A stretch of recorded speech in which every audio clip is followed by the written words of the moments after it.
Bien-aimé, alléluia. Le Seigneur délivre. Ah, Jesus. Par la colère, il y a des gens qui ont eu des problèmes de cœur. Par la colère, il y a des gens qui sont donnés des maladies. Et tant que tu ne libères pas, il y a des gens qui ont gardé des colères pendant 30 ans, 20 ans. Bien-aimé, moi je vous dis que même quand mon mari, il y a des colères, des trucs que j'ai gardés contre mon mari. Jusqu'à ce qu'un jour, il y a un homme de Dieu qui a parlé avec moi. Quand il m'a donné des conseils, il dit, mais tu es en colère. Tu as emprisonné ton mari spirituellement. Et en ce temps, mon mari avait été pris par l'immigration. Il dit, mais si spirituellement tu l'as emprisonné, comment est-ce que tu veux qu'il soit libéré physiquement? Va et répands-toi. Et il m'a dirigé un peu comment je devais prier, bien-aimé. Ce jour-là, j'ai pleuré. Comment est-ce qu'une femme, tu viens avec un homme pendant des années, les blessures, parce que j'ai connu mon mari jeune. Donc, il y a eu beaucoup de situations, beaucoup d'événements, des blessures intérieures, des choses. C'est que moi, déjà, depuis étant petite, parce que j'ai grandi dans une famille où mon père, il a eu beaucoup d'enfants, plusieurs femmes. Donc, vous savez un peu ce genre de famille. D'abord, des gens petites, étant petite, j'ai grandi avec des blessures. Je tombe maintenant dans un mariage. Donc, au fur et à mesure, il y a eu des montagnes qui ont été posées sur l'autre, des briques. Donc, pour la petite goutte là, le verre a débordé. Tu es dans un foyer. Tu es en colère contre l'homme, mais tu fais les enfants. Tu es en colère contre ta femme. Mais souvent, comme peut-être c'est pour... Tu n'as pas eu dehors, donc tu veux satisfaire ta libido sexuelle. Tu vas avec elle.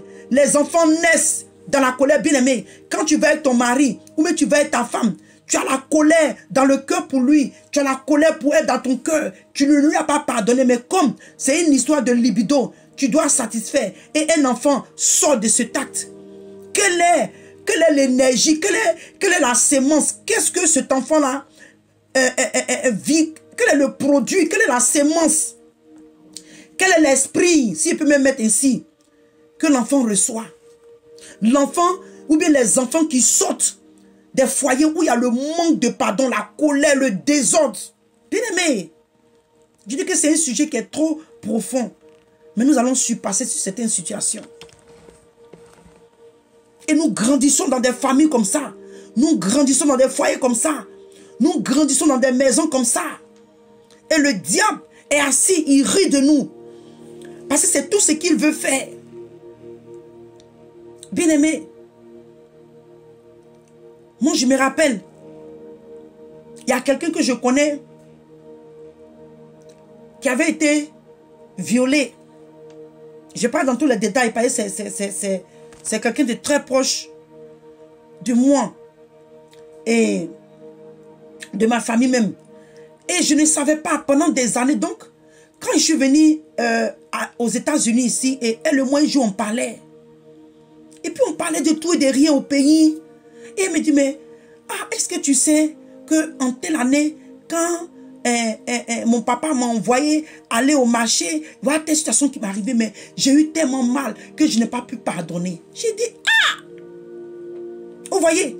Donc, par rapport à cette situation-là, la personne a gardé ça dans son cœur. Et la course, même pour laquelle on l'a envoyé, elle a eu le problème. Elle n'a pas fait la course, effectivement, parce qu'à cause de la situation, elle est partie chez sa maman. Bien aimé, pendant des années, le monsieur même est mort. Et quand elle et moi, on a commencé à parler, bon, c'est à moi aussi, j'ai géré mes blessures aussi intérieures, donc je n'ai pas dit grand chose, mais ça m'a un peu étonné. Je dis, mais pourquoi tu n'as pas dit à ton papa des trucs comme ça?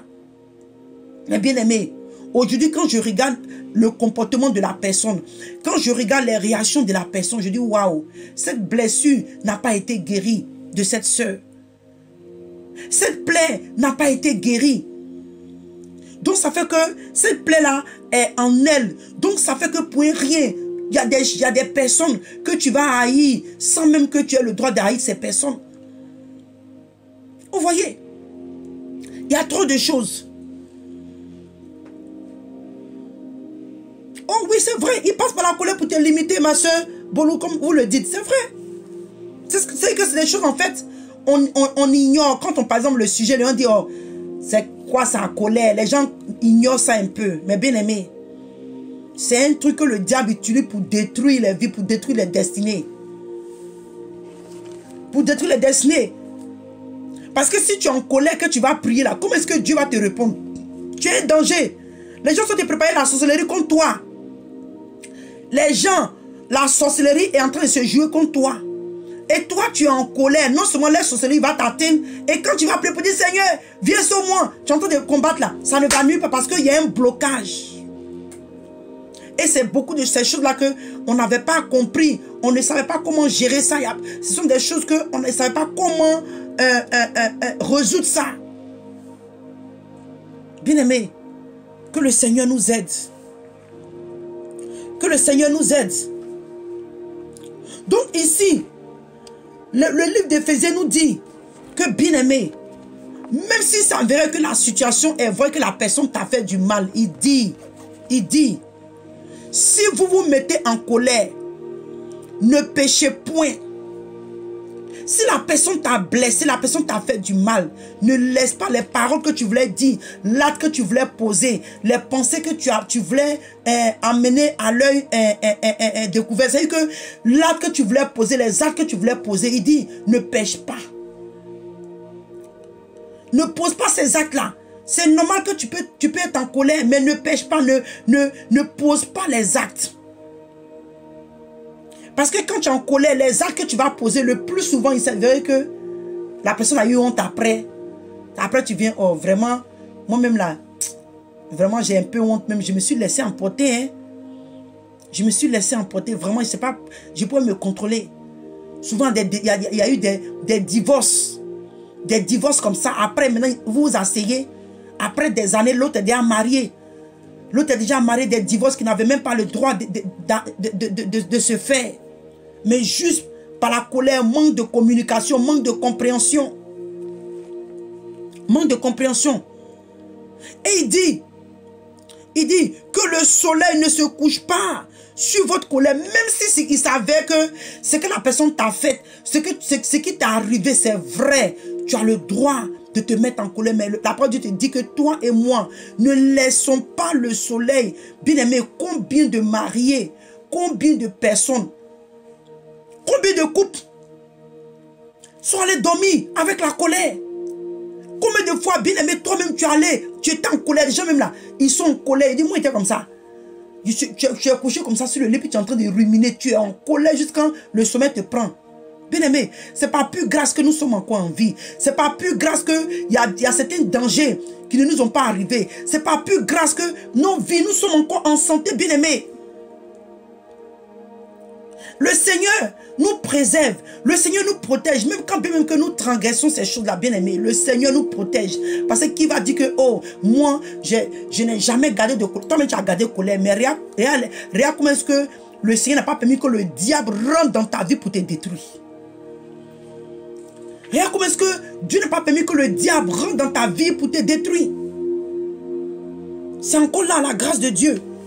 Donc avec tout ce qui se passe, même s'il y a les preuves, ne laisse pas, il dit, et ne donnez pas accès au diable. Bien aimé, quand nous sommes blessés, nous sommes offensés, nous sommes en colère, nous posons des actes, bien aimés, négatifs. C'est une manière pour nous de donner accès au diable. Tu es en colère, tu vas dormir avec la colère.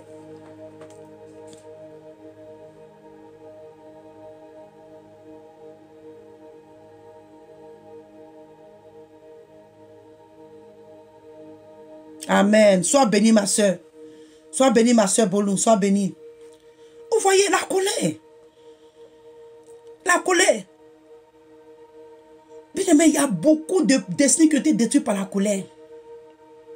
Donc, mais si tu trouves même que tu as raison, le Seigneur dit, par sa parole, il dit, il ne faut pas donner accès à Satan parce que la colère dans laquelle tu es là, quand maintenant tu vas chercher à te venger, tu vas chercher, excusez-moi, tu vas chercher à répliquer.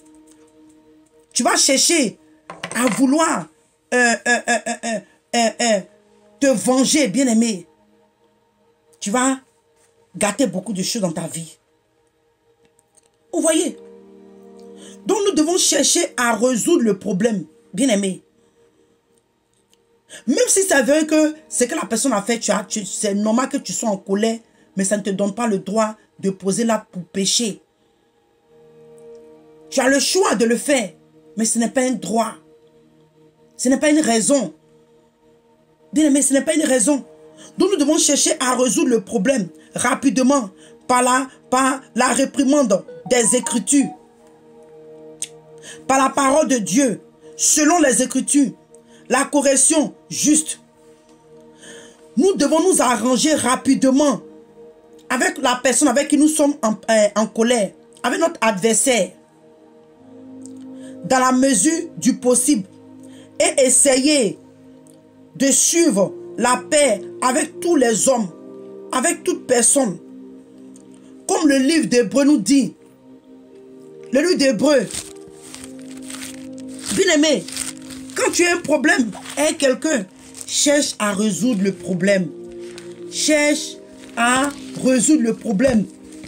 Bien aimé, la plupart des personnes qui ont dit, oh, moi, telle personne m'a fait ça, bon, je laisse, hein, moi je ne dis rien, oh, c'est facile pour toi d'avoir des plaies intérieures, des blessures intérieures.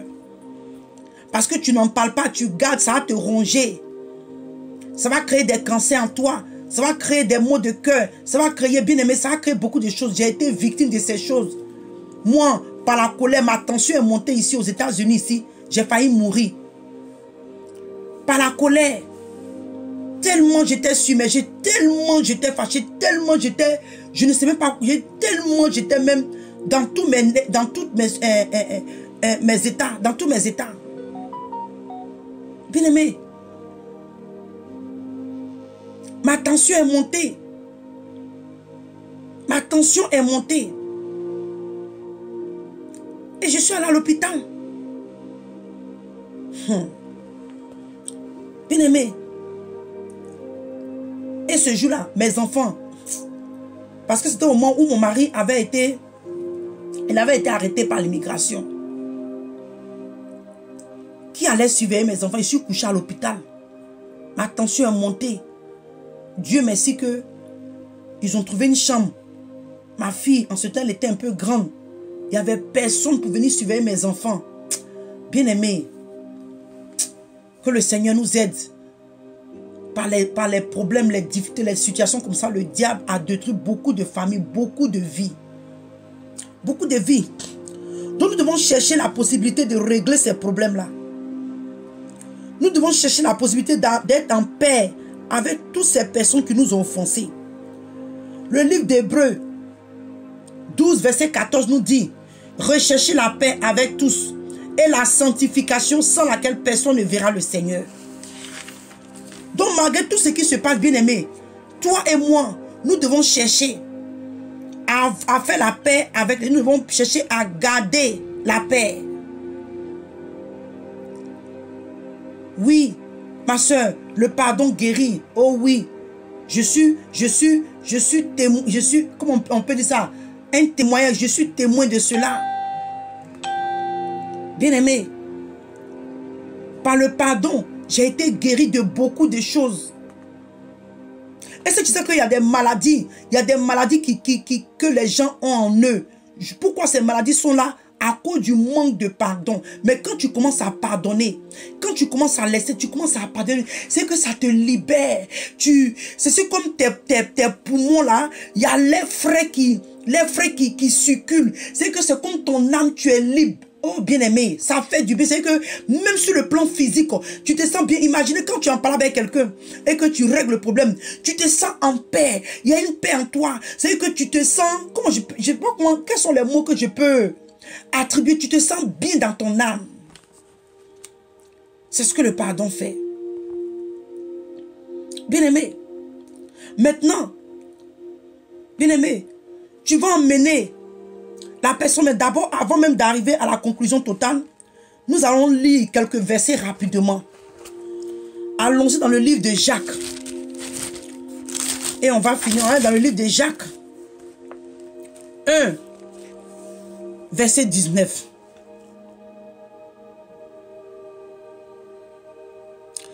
Oh. Sur persévérance, là, mettez les cœurs haut parce que les gens veulent couper le direct. Le diable, il n'aime pas les messages qui emmènent les gens à sortir du péché, là. Jacques 1, verset 19. Ceux qui sont sur persévérance tout court, là, mettez des cœurs parce que ça bug. Il dit, sachez-le, mes frères. Jacques 1, verset 19. Il dit, sachez-le, frères, mes frères, bien-aimés, ainsi que tout homme soit prompt à écouter et lent à parler, lent à se mettre en colère. La parole de Dieu te dit, toi et moi,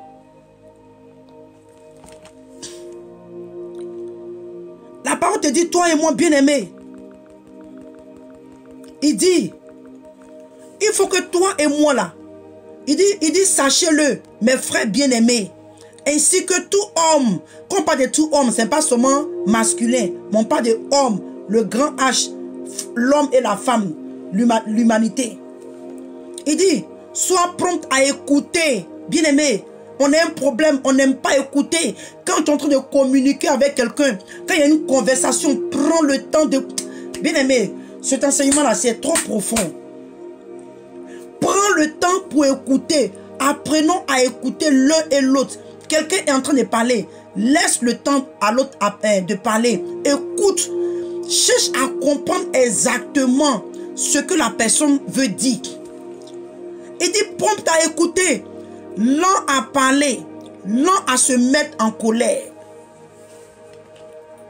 C'est ce que la parole de Dieu nous dit.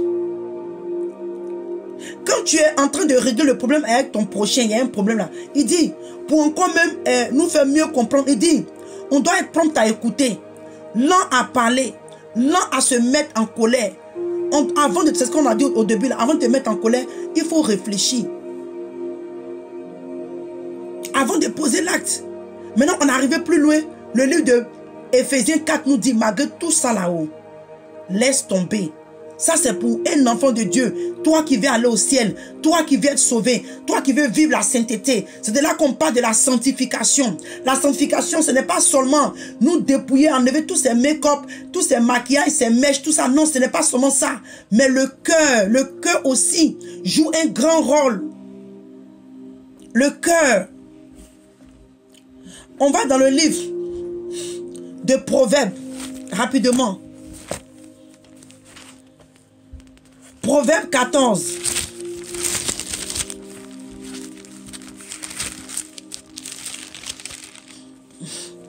Proverbe 14. À partir du verset 29. Il dit, celui qui, il dit, verset 29, il dit que celui qui est lent à la colère a une grande intelligence. Mais celui qui est prompt à s'emporter proclame sa folie. Il y a la parole de Dieu qui dit quelque part que même celui-là même qui est insensé, même quand on dit quelqu'un qui n'est pas intelligent là, même quand il s'était là, il passe de quelqu'un de sage. Il ne parle pas celui qui sait garder sa bouche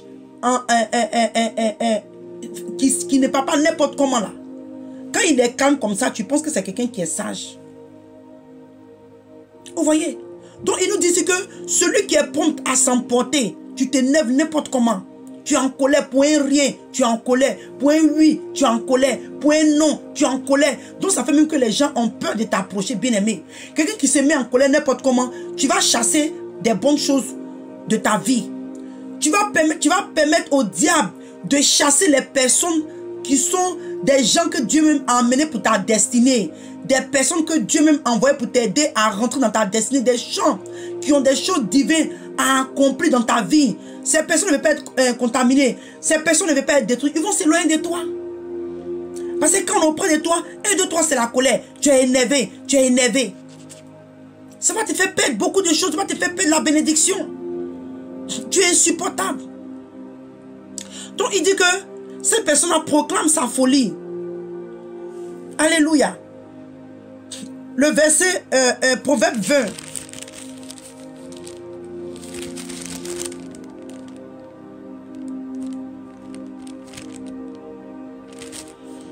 On va aller encore dans Proverbe 20.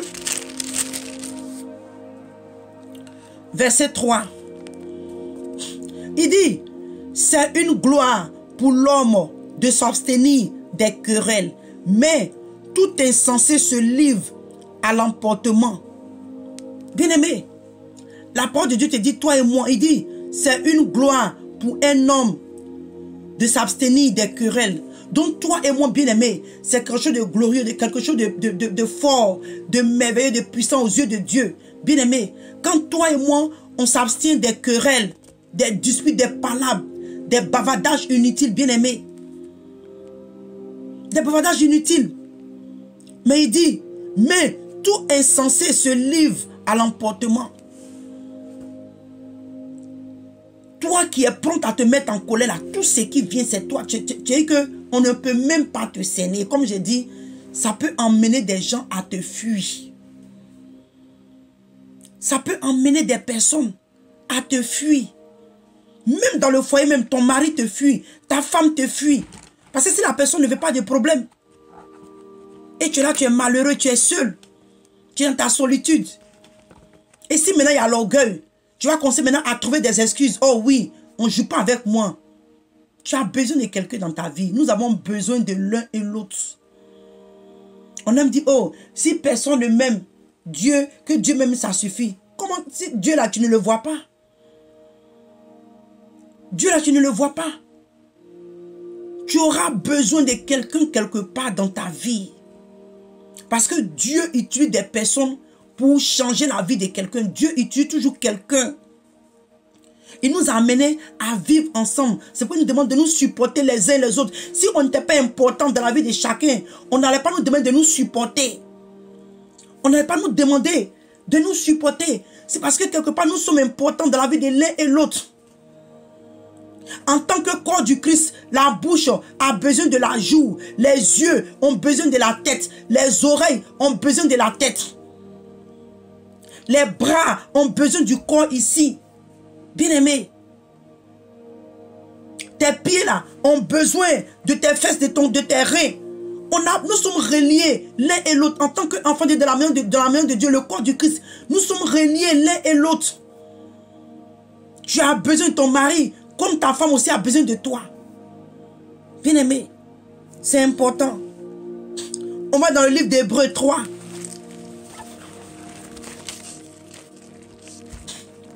Dans le livre d'Hébreux 3. Excusez-moi, je devais directement commencer, mais dès qu'on a commencé le direct, là, il y a eu tellement de... Oh là là. Là, mais je n'ai pas pu faire ma vidéo, même sur le YouTube. Mais on bénit le Seigneur. Bien-aimé, le livre d'Hébreux 3, verset 12. Il dit, prenez garde, frères, il dit que quelques-uns de vous n'aient un cœur mauvais et incrédule au point de se détourner du Dieu vivant. Il nous avertit. Il dit, prenez garde, frères, chrétiens, chrétiennes, prends garde. Toi qui as le royaume des cieux en vue, toi qui veux être enlevé, toi qui te prépares, toi qui es en train de laver ta robe dans le sang de l'agneau, toi qui veux avoir ton vêtement blanc, toi qui ne veux pas que ton vêtement soit tacheté, toi que quand le Seigneur Jésus va venir chercher l'église, tu veux être prête, tu veux être prêt. Il dit, prenez garde, frère, il dit que quelques-uns de vous n'aient un cœur mauvais et incrédule au point de se détourner du Dieu vivant. Bien-aimés, faisons attention. On va aller encore dans le même livre de Jacques. Dans le même livre de Jacques. Jacques 1.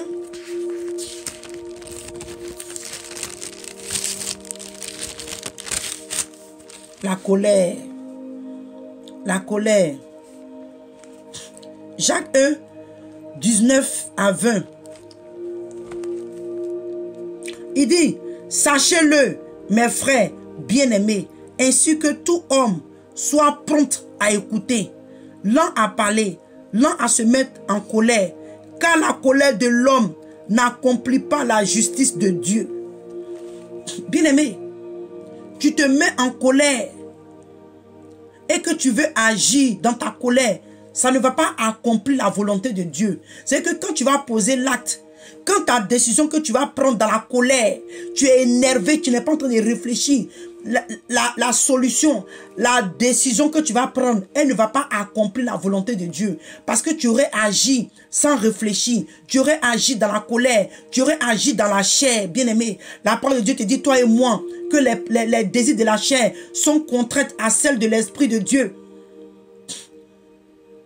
Les désirs de la chair sont contraires à celui de l'Esprit, bien-aimé.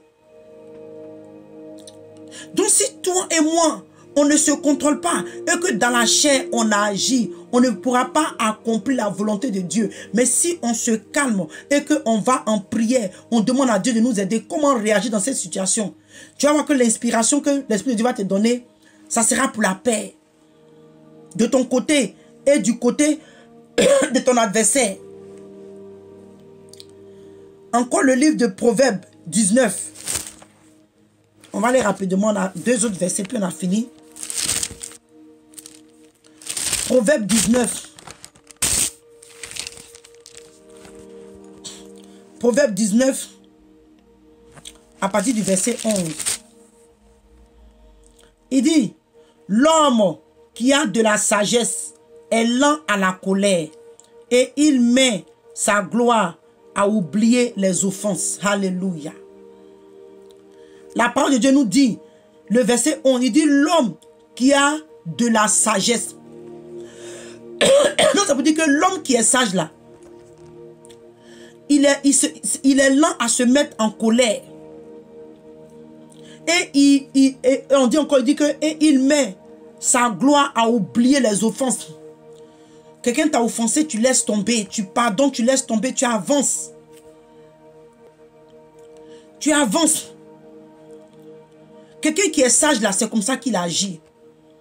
Quelqu'un, quand on dit qu'un chrétien, quelqu'un qui est converti, c'est comme ça qu'il agit. Il n'agit pas dans la chair, il n'agit pas dans la colère. Il n'agit pas dans la chair. La parole de Dieu dit qu'il prend plaisir à oublier les offenses. Bien aimé, ça, on peut arriver à là. Encore, Proverbe 15. Proverbe 15. 18. Il dit, un homme violent excite des querelles, mais celui qui est lent à la colère apaise les disputes. Bien-aimé, un homme violent excite des querelles, mais celui qui est lent à la colère apaise des disputes. Quand tu es violent, tu es nerveux, tu es colérique. La parole de Dieu dit que toi et moi, il dit que tu excites la colère. Tu excites, pardon, les querelles. Shalom, maman Chantal, sois béni, servant de Dieu. Il dit que tu excites les querelles. À cause de toi, les gens se disent, vous savez que ça fait même que souvent, même la personne que tu as en face de toi, mais la personne ne sait pas comment elle va réagir, mais comment il va réagir. Parce que toi, à cause du fait que non seulement tu es violent, et quand toi tu agis là, ça ne tarde pas à devenir discussion. Ça ne tarde pas à, vous ne rentrez pas, vous n'êtes pas tardé à rentrer dans les échanges, dans la colère, dans les bavardages. Il dit, mais celui-là qui est lent à la colère apaise les disputes. Bien aimé, nous devons apprendre à être lent, à se mettre en colère. Même il y a des situations qui arrivent. Tu prends ton sang-froid, calme-toi, ce n'est pas facile. Mais bien aimé, si la parole de Dieu en parle, c'est que nous pouvons le faire. La parole de Dieu nous dit qu'il n'y a rien d'impossible que Dieu peut nous demander. Tout ce que Dieu demande à l'être humain, c'est ce que l'être humain peut faire. Donc si le Seigneur nous demande de nous calmer, de pardonner, de ne pas laisser le soleil dormir sur notre colère, et le soleil dormir sur notre colère, c'est que bien aimé, c'est des choses que toi et moi nous pouvons pratiquer. C'est des choses que toi et moi nous pouvons pratiquer ici. La Bible nous dit que même celui qui est lent à la colère apaise les disputes. Donc la personne, c'est qu'il y a eu quelqu'un quelque part qui est cet homme-là qui est arrivé à être lent à se mettre en colère. Et le fait qu'il n'est pas rentré dans la colère, il s'est maîtrisé, il s'est calmé, bien aimé. La parole de Dieu dit qu'il a apaisé les disputes. Il n'a pas permis que les disputes prennent place.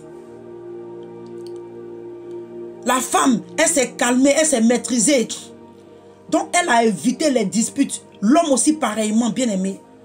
En tant que chrétien, nous devons arriver à là. Nous devons arriver à là. On voit ici, on dit même que dans le même proverbe 15, verset 1, il dit, une réponse douce calme la fureur, mais les paroles dures excitent la colère. Vous voyez? C'est pourquoi si on a suivi depuis le début, comment est-ce que le message est passé? Comment est-ce qu'on doit faire? Prends ton temps pour examiner. Est-ce que j'ai le droit de me mettre en colère? Est-ce que ce que je suis en train de... Est-ce que c'est normal? C'est que pose-toi la question, examine-toi. Tu vas voir que, pour finir, tu n'auras pas besoin même d'agir. Parce que une réponse, quelqu'un t'a parlé mal, quelqu'un t'a fait quelque chose de mal, ça te fait mal. Est-ce que je dois répondre ainsi? Est-ce que je dois parler ainsi? Il dit, une réponse douce calme la fureur. À cause de la réponse, de ta manière de répondre, ta manière de parler, tu cherches la paix, tu cherches l'entente, tu cherches l'union, tu cherches à garder l'unité. Il dit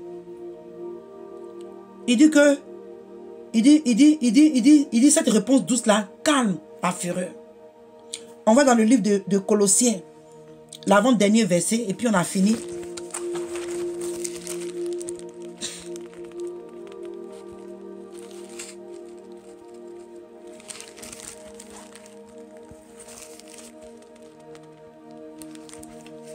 Excusez-moi, Colossiens.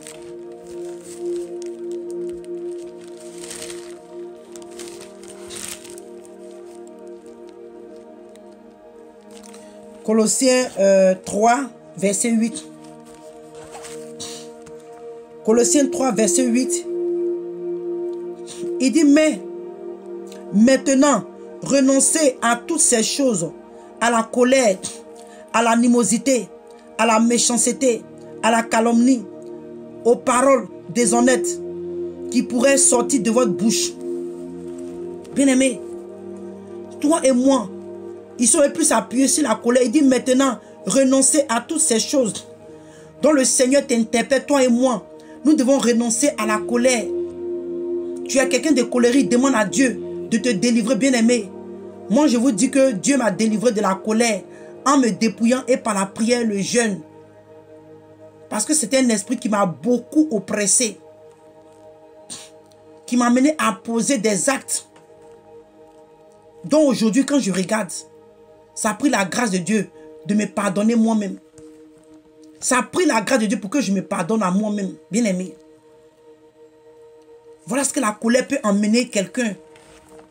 Voilà où la colère peut emmener quelqu'un. Donc il nous demande de nous renoncer à toutes ces choses-là. De nous dépouiller de toutes ces choses-là, bien-aimés. Ces animosités, la nervosité, la colère, les paroles vaines. Des choses qui ne glorifient pas Dieu. Le diable se saisit de cette âme-là, bien-aimée, pour détruire la vie des gens. Pour détruire la vie des gens.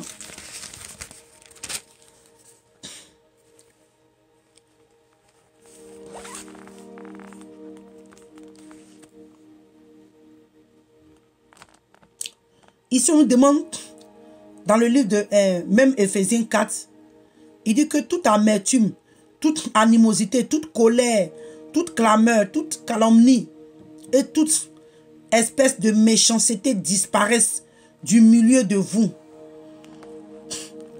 Et en bas, il demande même d'être bon. Il dit soyez bons. Il dit soyez bons les uns envers les autres, compatissants, vous pardonnant réciproquement, comme Dieu vous a pardonné en Christ. C'est ce que la parole de Dieu nous dit. Donc, bien-aimé, toi et moi, c'est ce que nous devons faire. Et encore, si tu penses que tu as encore le problème, tu ne sais pas comment le faire, comme je l'ai dit tout à l'heure, Va en prière. Cherche la face de Dieu dans les prières et dans les jeûnes sincères. Parce que si tu n'es pas délivré de cet esprit, tu n'es pas délivré de ce sentiment-là, bien-aimé, ça va amener beaucoup de chutes dans ta vie. Ça va amener beaucoup de destruction dans ta vie. Donc cherche à faire des jeûnes et des prières sincères devant Dieu. Constance. Des prières, des jeûnes constantes pour ton salut. Parce que toi étant colérique, étant quelqu'un qui est toujours en colère, en train d'agir dans la colère, cela est en train de marcher contre ton salut. Cela est contre ton salut. Et contre ta sanctification et ta sainteté. Ta vie de sanctification, ta vie de sainteté. La colère est au quotidien dans ta vie. Cette colère-là est en train de marcher contre ton salut, contre ta sainteté, contre ta sanctification. Donc nous devons être doués pour pardonner. On doit se confier à Dieu. On doit se confier à Dieu. On doit être doué à pardonner tous ceux-là qui nous ont blessés. Toutes ces personnes qui nous ont fait le mal. Toutes ces personnes qui nous ont fait le mal, bien-aimés. Nous devons les confier à Dieu. Nous devons les emmener en prière. Toutes ces personnes qui nous ont offensés depuis ton enfance. Depuis ces plaies que tu as à l'intérieur de toi, ces blessures intérieures, va dans la présence de Dieu, en jeûne et en prière. J'ai cité, je n'ai pas envie de réciter encore, depuis le début. Qu'est-ce qui peut causer les blessures intérieures? Va dans la présence de Dieu. Pose ces personnes-là devant Dieu. Demande à Dieu la grâce de pouvoir pardonner à ces personnes-là. De pouvoir pardonner à ces personnes. Et Dieu va te donner, alléluia, une grâce de pouvoir pardonner au quotidien, bien-aimé. Le Seigneur va te faire cette grâce-là de pardonner à ceux-là qui t'ont offensé ou qui t'offensent quotidiennement. Là. Le Seigneur donne la grâce de pardonner.